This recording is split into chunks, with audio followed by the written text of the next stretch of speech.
Hello दोस्तों, कैसे हैं? आशा करता हूं आप सब अच्छे होंगे। मेरा नाम है सुजीत कुमार। दोस्तों, आपको मालूम है कि कल 22 जनवरी को लगभग 12:30 बजे 500 वर्षों की तपस्या का परिणाम राम मंदिर के उद्घाटन के रूप में हुआ। और इस परिणाम का इफेक्ट भारत में अपोजिशन का तो समझ में आता है कि भाई चलो अपोजिशन तो जो है सो है। भारतीय मीडिया का भी लगभग बड़े जो मीडिया सेक्टर है उसने भारत के इस संदर्भ में एक पॉजिटिव माइंड सेट किया। लेकिन विदेशी मीडिया जो है दोस्तों, उसको हजम नहीं हो रही है कि भारत में इतनी विविधता के बावजूद भी इतना माइनॉरिटी। देखो क्या है ना कि यूरोप में जो लीग ऑफ नेशन का स्थापना हुआ था 1919 में, 1819 में, यानी कि फर्स्ट वर्ल्ड वॉर के बाद, उसके बाद लीग ऑफ नेशन ने वहां पे बाउंड्री स्थापित किया। जो वर्तमान में यूरोप के देश देख रहे हो ना, उस देश का बाउंड्रीकरण जो है काफी हद तक उस समय में हुआ। जो बचा खुचा था वो बाद में हुआ। उस समय में भाषा के आधार पर वहां पे विभाजन हो गया और यूरोप जो है, एक बड़ा सा यूरोप जो है टूटकर छोटे छोटे टुकड़ों में बट गया। भारत में इतनी विविधता है, न केवल भाषाई विविधता है बल्कि सांस्कृतिक विविधता भी है। तो भाषाई सांस्कृतिक विविधता किसी भी देश की राजनीति को प्रभावित करती है। और ये राजनीति में जो इतनी विविधता के बावजूद भी हम लोग समन्वय संस्कृति में रह रहे हैं, ये यूरोप वाले को बर्दाश्त नहीं हो रहा। यही कारण है कि राम मंदिर के उद्घाटन के बाद विदेश की जो मीडिया है वो बड़े ही जोर शोर तरीके से उल्टा सीधा जो है अपने हिसाब से उन्होंने छापा। उनके पेट में दर्द होने लगा है। अब समझते हैं हम क्यों हुआ है दर्द और किस मीडिया ने क्या कहा है। सबसे पहले हम लोग जो भव्य राम मंदिर बना है, हम इसको देख लीजिए कितना बेहतरीन बना है। इसको दिखाने की हमको जरूरत नहीं है यहाँ पे, चूंकि सोशल मीडिया के युग में लाइव टेलीकास्ट हुआ था तो सब कुछ आपने देखा है। लेकिन हम आपको जो दिखाना चाहते हैं वो देखिए। दिखाना ये चाहते हैं दोस्तों, जो एग्जाम वाले हैं, एग्जाम का तैयारी करते हैं, उसके लिए भी, जो एग्जाम का तैयारी नहीं करते हैं, सामान्य नागरिक हैं, जिनकी अभिरुचि है, जानने की इच्छा रखते हैं, उन्हें भी समझने की जरूरत है। ये जो मंदिर का निर्माण है ये किस शैली में हुआ है ये आपको समझना चाहिए। यह है नागर शैली में।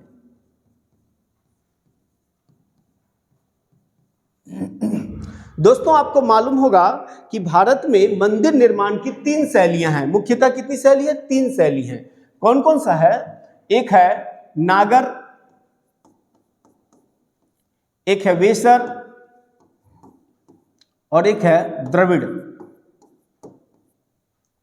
नागर शैली जो है दोस्तों,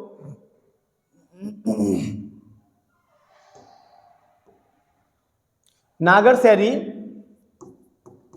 उत्तर भारत में, वेसर शैली मध्य भारत में, और जो द्रविड़ शैली है वो दक्षिण भारत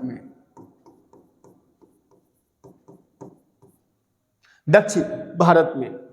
नागर शैली और द्रविड़ शैली दोनों का मिश्रण आपको वेसर शैली में देखने को मिलता है।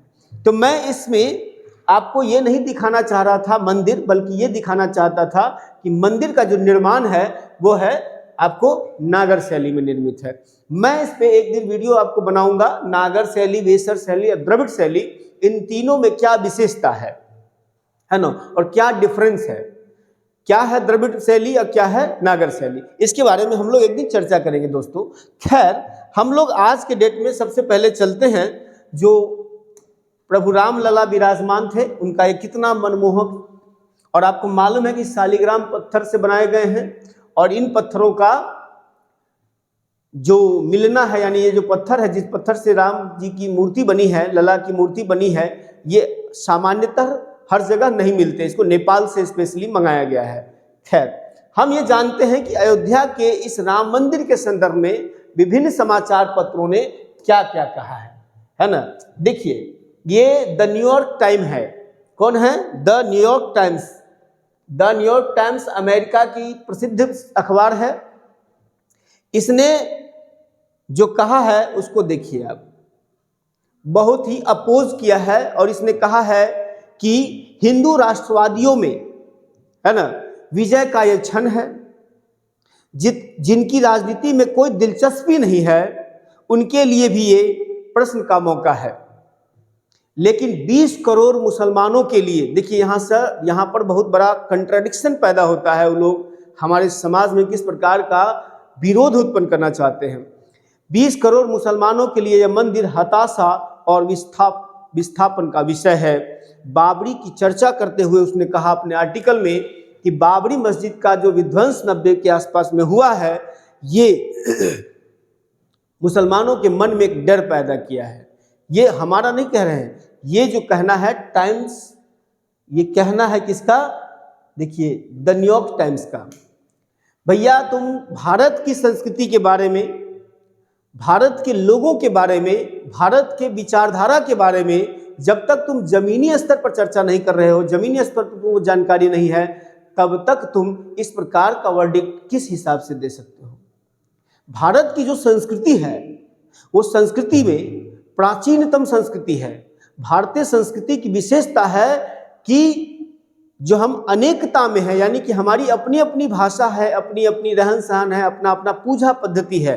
एक ही रिलीजन में कई प्रकार के मत पंथ और मजहब के लोग रहते हैं और अलग अलग तरीके से अपना पूजा पद्धति करते हैं, फिर भी हम एक साथ रहते हैं, एक साथ चलते हैं, एक साथ बैठ के खाते हैं। इस सारा चीज होते हुए भी, इतनी विविधता होते हुए भी, कास्ट सिस्टम होते हुए भी, भोज में गांव में जाते हो तो जो भोज होता है उसमें नहीं देखता है कि कौन किस जात का है, सब एक पंक्ति में बैठ के खाते हैं।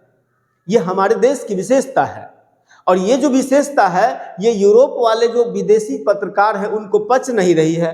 उनको लगता है कि भाई ये इतना विविधता होते हुए भी ये लोग कैसे साथ में हैं, और हम लोग भाषा में बट गए, टुकड़ों में टूट गए। तो भाई तुम टूटे हो, तुम्हारा मर्जी है ना, हम क्या करें उसमें, तुम्हारी मर्जी थी। तुम्हारे अंदर अहम की भावना है, हमारे अंदर वयम की भावना है। तुम्हारे अंदर लेने की भावना है, हमारे अंदर देने की भावना है। तुम जो है एकल परिवार पर चलते हो, हम समन्वित परिवार पर चलते हैं, कंपोजिट परिवार पर चलते हैं। और यही कारण है कि मतभेद होते हुए भी मनभेद नहीं है। हमारे अंदर मतभेद हो सकते हैं लेकिन मनभेद नहीं है। याद रखिएगा कि मतभेद होना स्वाभाविक बात है, मन से अंतर होना, मनभेद होना, ये समाज के टूटने के बराबर है। भगवान राम बहुत सारे लोगों से मतभेद रखते थे वैचारिक रूप से, लेकिन उससे दुश्मनी नहीं करते थे। दुर्भाग्य है कि हमारे देश में जो राम की परंपरागत गाथा रही है, संस्कृति रही है, उसके बावजूद भी हम लोग मनभेद कर लेते हैं और तब राम की उपासना की बात करते हैं। तो कुछ न कुछ अपने अंदर भी कमी है, इसको भी देखने की जरूरत है। तो दोस्तों यहाँ पर जो न्यूयॉर्क टाइम ने कहा वो चुनाव की चर्चा कहा कि चुनाव के कारण ये सब चीजें की गई है और चुनाव में फिर हिंदू वोट को आधार बना के बीजेपी सत्ता में आ जाएगी। एक चीज समझ में आता है कि तुम्हारे यहाँ चुनाव होता है अमेरिका में, रिपब्लिकन और डेमोक्रेट में, हम कुछ या हमारे देश का जो मीडिया है इस प्रकार की बात करता है, चर्च में जाते हैं, बहस करते हैं, हम लोग कहाँ बोलते हैं। सवाल यही है कि उनको ये पच नहीं रहा है ना, ये पच नहीं रहा है, इसी कारण ऐसा हुआ है। अब देखिए दूसरा जो संस्था है उसका नाम है द वॉशिंगटन पोस्ट। कितना हेडिंग दे रखा है, a temple to a top Hindu deity was built over a destroyed mosque in India, here is why it matter. देखिए क्या कमाल का दिमाग लगाया है इसने और ये कह रहा है, देखिए a temple to a top Hindu deity, यानी कि भारत में हिंदू के सबसे ऊंचे स्तर पे जो पूज्य है, डाइटी मतलब पूज्य मूर्ति है ना, वो राम टेम्पल के बारे में बता रहे हैं। क्या over the destroy of mask in India, मस्जिदों के तोड़कर मंदिरों की स्थापना की गई है। आगे कहते हैं कि दशकों पुरानी जो प्रतिज्ञा थी, है ना, राम मंदिर की राष्ट्रवादियों की वो पूरा किया है राष्ट्रवादियों ने, ये कह रहा है जनाब द वॉशिंगटन पोस्ट। दूसरा टॉपिक कह रहा है कि चुनाव में इसकी गूंज रहेगी कि हमने राम मंदिर बनाया और इसी गूंज के आधार पर हिंद बीजेपी चुनाव जीतेगी। और उसने इसको पोस्ट किया, इस फोटो को पोस्ट किया, वॉशिंगटन पोस्ट का देख रहे हैं। ये जो स्थिति है इन लोगों को पच नहीं रहा है बेसिकली। इसके बाद ये कहता है अपने आर्टिकल में, देखिए ये आर्टिकल छपा हुआ है, हम इसका सारांश बता रहे हैं आपको कि आर्टिकल में कह क्या रहा है। ये कह रहा है जनाब कि media, electronic media, print media या फिर अदरवाइज जितने भी लीडर हैं या फिर कुछ बौद्धिक लोग हैं, सबको बुलाकर मोदी ने चुनाव में अपनी वाहवाही लूटने के लिए, अपने आप को फेवरेट होने के लिए, है ना, इस प्रकार का इवेंट किया है। यानी कि जो हमारे देश का अपोजिशन बोल रहा है वही विदेश की मीडिया बोल रही है। आप समझ रहे हैं विदेशी लोगों के पेट में दर्द हो रहा है, ये हो नहीं रहा है। भाई मंदिर के निर्माण से इलेक्शन का डायरेक्ट तो नहीं है, इनडायरेक्ट है, क्योंकि बीजेपी के एजेंडे में रहा है मंदिर निर्माण, उसने मंदिर करा है। हो सकता है कि अगर कांग्रेस होती तो कांग्रेस निर्माण करती, कांग्रेस को उसका लाभ मिलता। ये तो राजनीतिक, मैंने क्या बोला कि धार्मिक स्वरूप जो है, आस्था जो है, वो राजनीति से अलग नहीं हो सकती। कहने के लिए हम कहते हैं कि अलग रखना चाहिए, लेकिन सच्चाई यही है क्योंकि इमोशन के साथ जुड़ा हुआ है। अगर 140 करोड़ लोगों में, है ना, 100 करोड़ लोगों के इमोशन को आप पूरा करते हैं तो स्वाभाविक बात है ना कि 100 करोड़ आदमी के सामने में आप हीरो हो जाइएगा और आपको ही लोग लाइक करेगा। और लाइक जब करेगा तो स्वाभाविक बात है ना कि आप अगर राजनीतिक व्यक्तित्व के धनी आदमी हैं तो आपको लाभ तो मिलेगा ही। इसमें चिल्लाने की, हाय तौबा मचाने की जरूरत क्या थी। होता यह कि कांग्रेस भी चला जाता, मेरा पिछला जो वीडियो है, कांग्रेस को नुकसान होगा लाभ नहीं, वो इसी के संदर्भ में है। होता ये कि कांग्रेस भी जाती, कांग्रेस भी अच्छा आमंत्रण देती, बीजेपी की मना करने का अधिकार थोड़ी था उसको, लेकिन उसने नहीं किया, उसने अपने आप को दूरी बना लिया। मतलब साफ है कि बीजेपी को कांग्रेस ने स्वयं मौका दिया है। अब भैया मौका दोगे तो कोई चौका तो मरबे करेगा, छक्का तो मरबे करेगा, कौन छोड़ देता है। तुम काहे मौका देते हो जो तुम्हारे खिलाफ कोई काम करे। लेकिन यहाँ ध्यान रखिए, विदेशी मीडिया है, इसको भारत को देखना नहीं है, भारत की ग्रोथ को देखना नहीं है, भारत की यूनिटी को न देखना है, भारत की एकता उसे पसंद नहीं है, भारत में कोई भव्य आयोजन हो ये पसंद नहीं है। दुनिया का सबसे बड़ा स्टेडियम मोटेरा स्टेडियम जो गुजरात में है, उसका भी इनॉग्रेशन पे ऐसे ही अनर्गलबाजी किया था। ये सब चीजें होती रहती है। भारत के संदर्भ में उसका विचार बिल्कुल अलग है विदेशी मीडिया का। तो इसीलिए कभी भी विदेशी मीडिया को पढ़ने से पहले मैं अपने देश के उस लोगों से अपील करता हूं जो अंग्रेजी माइंडसेट से परिचालित होते हैं। हम अपने देश की संस्कृति को देखें। विदेशी मीडिया कभी हमारे देश की संस्कृति में आके नहीं देखता है, नहीं जानता है। ऊपरी आवरण, नेताओं के बहस का आवरण जो बना के उसका परसेप्शन बनाता है ना, ये उसकी कमजोरी है। हवाला भी देता है कि विपक्ष ने इसको अतार्किक करार दिया, शंकराचार्य ने तार्किक करार दिया, पीएम ने धर्म का राजनीतिकरण किया है। ये वॉशिंगटन पोस्ट का कहना है ना, कि पीएम ने, प्रधानमंत्री मोदी ने धर्म का राजनीतिकरण करके लोकतांत्रिक मूल्यों के खिलाफ काम किया है। एक चीज बताइए, आपके यहाँ वाशिंगटन में, आपके यहाँ जो है जो ईसा मसीह हैं, बहुत बड़े महान व्यक्तित्व रहे हैं वो, इसमें कोई शक नहीं है। उनके लिए स्थान है, उनके लिए इस्लाम में उनके लिए स्थान है। प्रॉफिट मोहम्मद का बहुत सम्माननीय है वो, और उनका संघर्ष है, वो समाज को सीखना चाहिए। प्रॉफिट मोहम्मद का संघर्ष, उन संघर्ष से समाज अगर सीखेगा तो बहुत बेहतरीन समाज का निर्माण किया जा सकता है, बशर्ते कि उसमें मौलवी और मौलानाओं का हस्तक्षेप न हो। जिस प्रकार से भारतीय कल्चर में, भारतीय संस्कृति में, भारतीय वेद में जो मौलिकता है उसको बनाने के लिए ब्राह्मणों का वर्चस्व उसमें जो है शामिल नहीं होना चाहिए, उसी प्रकार से पैगंबर मोहम्मद के विचार है, उनकी जिंदगी है, उनको आगे बढ़ने के लिए, उनके बारे में समझने के लिए मनुष्य को, जो प्रोग्रेसिव माइंड के हैं, मौलानाओं की जरूरत नहीं है। उसी प्रकार का ये जनाब क्या कह रहे हैं, डेमोक्रेसी डाइज इन डार्कनेस। बताइए, अंधेरे में डेमोक्रेसी की मौत की गई, मृत्यु की गई। अजब अजब का खेल है। उधर वो अंधेरा किसको, धार्मिक अंधेरापन को बताते हैं। कार्ल मार्क्स ने धर्म को अफीम की संज्ञा दी है। अरे भाई, तुम्हारे यहाँ अफीम की संज्ञा होगी, हमारे यहाँ धर्म ही राष्ट्र की नीति रही है। धर्म का मतलब कर्तव्य होता है हमारे देश में। तुम्हारे यहाँ धर्म का मतलब कोई धर्म होगा, हमारे यहाँ धर्म का मतलब कर्तव्य है, कर्तव्य से है। नैतिक कर्तव्य ही धर्म का परिचायक है। और प्रभु राम ने नैतिक कर्तव्य को ही दर्शाया है, किसी धर्म को नहीं, नैतिक कर्तव्य को दर्शाया है। नैतिक कर्तव्य ही हमारे देश में धर्म का आधार है। अगर तुम नहीं समझ रहे हो विदेशी मीडिया, उसमें हमारी क्या गलती है? बात साफ है। हमको बहुत गुस्सा है, हमने देखा, कमाल का बात है यार, ये क्या मतलब है? कुछ भी बोले जा रहे हैं। हमारे देश में जैसे लोग पागल बैठे हुए हैं, तुम वहां बैठ के अंग्रेजी ठेल जा रहे हो। हम लोग जैसे, तुमसे ज्यादा ज्ञान की परंपरा रहा है हमसे, हमारे पास, हमारी संस्कृति के पास।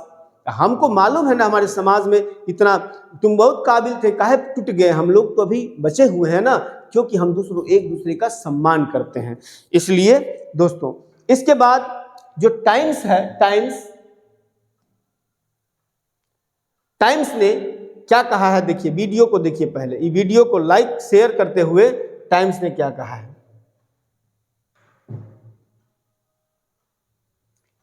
टाइम्स ने कहा कि, अरे यार एक मिनट,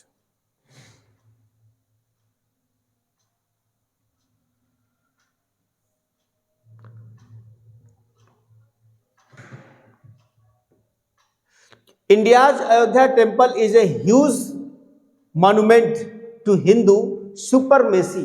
अब इसने भी जो शब्द का इस्तेमाल किया है, हिंदू सुपरमेसी।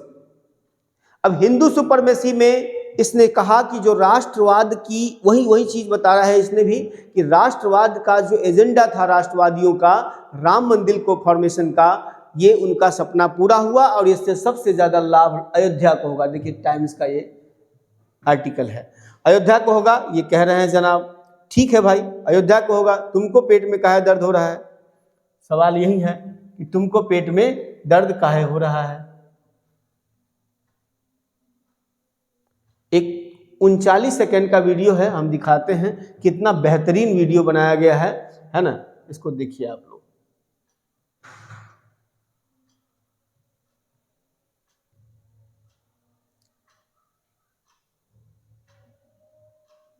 देखिए, इसमें बहुत बेहतरीन अपने तरह से वो भारत को शिनाख्त करने का प्रयास किया है। इस आर्टिकल में टाइम्स ने बहुत क्लियर कहा कि राष्ट्रवादी भाजपा को इससे लाभ होगा। वही बात, घिसी पिटी बात, बहुलतावादी कांग्रेस को हटा के 2014 में बीजेपी सत्ता में आया और धर्म के एजेंडे को आधार बनाकर 2019 में भी आया और फिर 2024 में आएगा। मतलब साफ है भैया, मोदी की भविष्यवाणी। टाइम्स जो बीजेपी का धुर विरोधी है, हालांकि विदेशी जितनी मीडिया है, कोई भी भारत में बीजेपी को देखना नहीं चाहती है। सबसे बड़ा चुनौती यही है। और ये साफ कहता है कि 2014 में बहुलतावादी कांग्रेस को हराकर बीजेपी सत्ता में आई और नहीं लगता है कि 2024 में भी वो सत्ता से जाएगी। मतलब बात साफ है, आप किसी एक को जस्टिफाई कर रहे हैं और दूसरे को शिनाख्त कर रहे हैं और तब कह रहे हैं कि आप मीडिया हैं और भारत की मीडिया पे सवाल उठा रहे हैं। गजब का खेल है। तुम यूरोपियन मीडिया वाले सबसे ज्यादा बिके हुए हो, क्योंकि तुम किसी एक पार्टी को जस्टिफाई दे रहे हो, दूसरे को सबसे बुरा बता रहे हो। ये मीडिया का काम थोड़ी ना है। जो हकीकत है उसको बताइए, जनता तय करेगी डेमोक्रेसी में कि कौन बहुलतावादी था, कौन यूनिपोलर था, कौन एक को देख के रख के चलने वाला है, कौन बहुत को लेके साथ में चलने वाला है। ये तो जनता तय करेगी। तुम कौन होते हो तय करने वाले? लेकिन जनाब ये तय करेंगे, क्योंकि विदेशी मीडिया है और यूरोप के हैं तो सुपरमेसी है, इनकी खुद की सुपरमेसी। हमको बता रहे हैं कि टेम्पल ही सुपरमेसी है ना। दूसरी बात, भारत को हिंदू राष्ट्र में बदलने की शुरुआत है। इन्होंने कहा है, टाइम्स मैगजीन वाले ने, कि भारत को हिंदू राष्ट्र में बदलने का ये प्रयास शुरुआत कर दिया है मोदी जी ने, यानी भाजपा वालों ने। कैसे हिंदू राष्ट्र की परिभाषा के संदर्भ में मैं एक बात बताना चाहता हूं। भारत के माननीय सुप्रीम कोर्ट ने हिंदू के संदर्भ में कहा है कि हिंदू कोई जाति धर्म नहीं है, बल्कि हिंदू जीवन जीने की एक कला है, पद्धति है। अब हमारे देश के सुप्रीम कोर्ट हिंदू को लेकर बहुत क्लियर स्टैंड किया है। तुम होते हो हिंदू को राष्ट्र से जोड़ने वाले और एक अलग धर्म के चश्मे से देखने वाले। माननीय न्यायालय ने, हमारे देश के सर्वोच्च न्यायालय ने राम मंदिर पर फैसला दिया।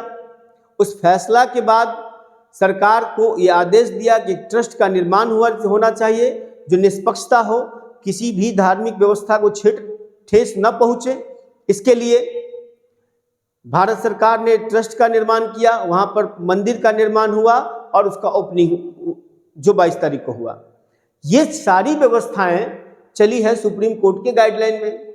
सुप्रीम कोर्ट ने इतने लंबे समय तक सभी पक्षों को सुना, उसकी दलीलों को सुना, एविडेंस को देखा और अंत में अपना निर्णय लिया। और तुम होते हो सुप्रीम कोर्ट बनने वाले भारत के, टाइम्स मैगजीन। तुम्हारी क्या औकात है कि तुम इस सुपरमेसी दिखा रहे हो हमको? ये चीजें समझना है हम लोगों को। वो कह रहे हैं कि ये उद्घाटन भारतीय भविष्य के एक अंधकार का संकेत देता है। ये काबिल जनाब बोल रहे हैं, पगलचट्टा। इन पगलचट्टा को समझना है कि भारतीय भविष्य का अंधकार नहीं है। राम अंधकार के प्रवर्तक नहीं हो सकते, राम उजाले के प्रवर्तक हैं। राम डिप्रेशन से प्रोग्रेसिव की तरफ ले जाते हैं, राम अंधकार से उजाले की तरफ ले जाते हैं। राम असहज में भी सहजता का नाम है। राम भारत में संस्कार का पुरोधा है। राम संस्कृति का द्योतक है। राम अपने परिवार में माता पिता के आदेशों को पालन करने का यानी आज्ञाकारी का होने का प्रमाण है। राम जनता के प्रति राजा के कर्तव्य का इंडिकेट करता है। राम राज्य का मतलब समानता की बात है। हमारे संविधान में तभी तो पृष्ठ पे के फ्रंट पृष्ठ पर राम की मूर्ति है, राम की जो प्रतिमा है, राम का जो प्रिंट है। अगर देश हमारा सेकुलर नहीं होता, संविधान बनाने वाला आदमी सेकुलर नहीं होता, तो क्या लगता है कि राम आपके संविधान के पहले पृष्ठ पर, पहले पन्ने पर अंकित होते हैं? तो इसका मतलब राम सेकुलर हैं। राम को प्रेजेंट करने वाला व्यक्ति अनसेक्युलर बना दिया। अपनी वोट बैंक की राजनीति ने अनसेक्युलर बना दिया। इम्पीचमेंट की राजनीति ने अनसेक्युलर बना दिया। राष्ट्र को बांटने की जो राजनीति है वो अनसेक्युलर बना दिया। देश को विभाजन करने की जो नीति है वो अनसेक्युलर बना दिया। समाज को तोड़ने की जो नीति है, जो अंग्रेजों वाली नीति है, वो अनसेक्युलर बना दिया। जातियों में बांटने की जो नीति है वो अनसेक्युलर बना दिया। जातियों का वर्गीकरण करके चुनाव में लाभ लेने की जो नीति है वो अनसेक्युलर बना दिया। राम सेकुलर ही हैं, सेकुलर थे, हैं और रहेंगे। हमारी जो गंदी सोच, घटिया सोच राजनीति है वो राम को बदनाम कर रही है। तो दोस्तों, ये जो समाचार पत्र है, इनका जो अपना ओपिनियन है, हम इस पे नहीं जाते हैं। बीबीसी ने भी इसी प्रकार का लिखा है, टाइम्स वायर ने भी इसी प्रकार का लिखा, द वायर है उसने भी यही लिखा। उस सबका अपना फंडा है भैया। यूरोप वाले हम भारतीयों को कभी विकसित नहीं देखना चाहता है। हमें इनके इस गंदगी से दूर हटना है, बस इतना ही समझ जाइए दोस्तों। तब तक के लिए फिर हम अगले सेगमेंट में, मैंने आपसे वादा किया है, टेम्पल के संदर्भ में हम आपको बताएंगे। नागर शैली, द्रविड़ शैली और वेसर शैली हम बिल्कुल फीचर के साथ बताएंगे कि इसमें क्या विशेषता है और क्या नहीं है। ठीक है, तब तक के लिए दोस्तों, जय हिंद, जय श्री राम।